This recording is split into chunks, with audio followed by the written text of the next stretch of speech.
research and innovate. Join with us. United Institute of Technology, Coimbatore.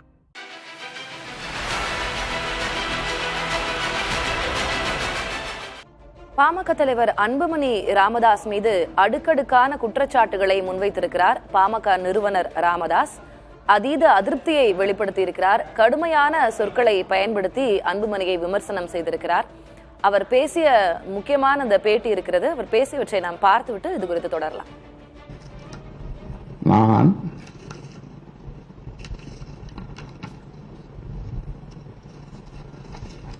பனையூரில் அலுவலகம் திறந்திருக்கிறேன். நீங்கள் அங்கு வந்து இனி என்னை பார்க்கலாம் என்றது சரியான செயலா? தொடர்புக்கு தொலைபேசி எண்ணையும் கொடுத்தது சரியான செயலா?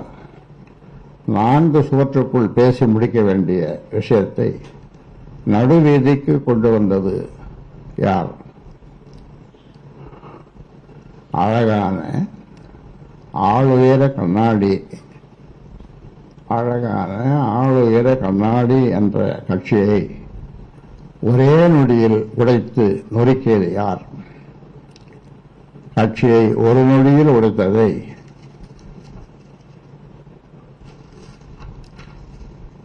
உலகம் முழுவதும் உள்ள ஆண்டவர்களும் சார்ந்தவர்களும் அறிவாளிகளும் அரசியல் ஆளுமைகளும் எதிர்க்கட்சிகளும் ஊடக நண்பர்களும் தங்கள் ஆதங்கத்தை வெளிப்படுத்தினர்.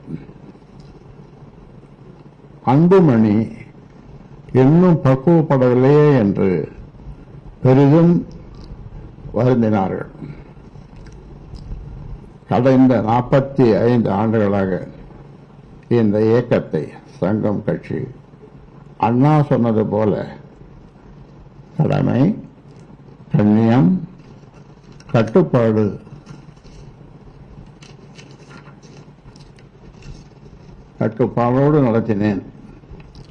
நடத்தி வந்தேன்.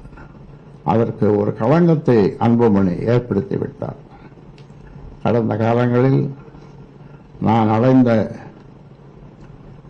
அவமானங்களும் அவலங்களும் ஏற்றி பேசி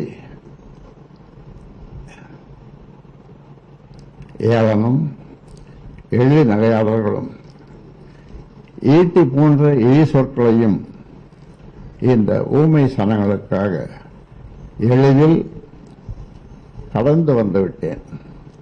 ஆனால் இன்று எதிர்பாராத நிலையில் வளர்த்தகளாவே மார்பில் வீறு கொண்டு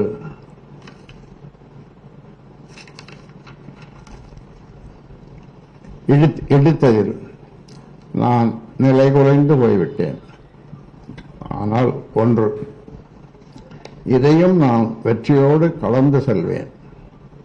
அடுக்கடுக்கான விமர்சனங்களையும் குற்றச்சாட்டினையும் அன்புமணி மீது வைத்து பாமக நிறுவனர் ராமதாஸ் பேசியிருக்கிறார். அன்புமணியை மத்திய அமைச்சராக்கியது நான் செய்த தவறு என்றே பேசியிருக்கிறார். பேட்டியின் போது அவர் மிகுந்த ஆதங்கத்துடனும் மன உளைச்சலுடனும் காணப்பட்டார். கண்கலங்கிய காட்சிகளையும் நாம் பார்த்தோம்.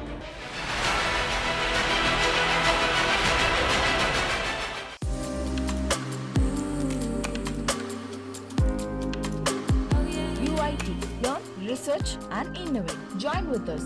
United Institute of Technology, Coimbatore.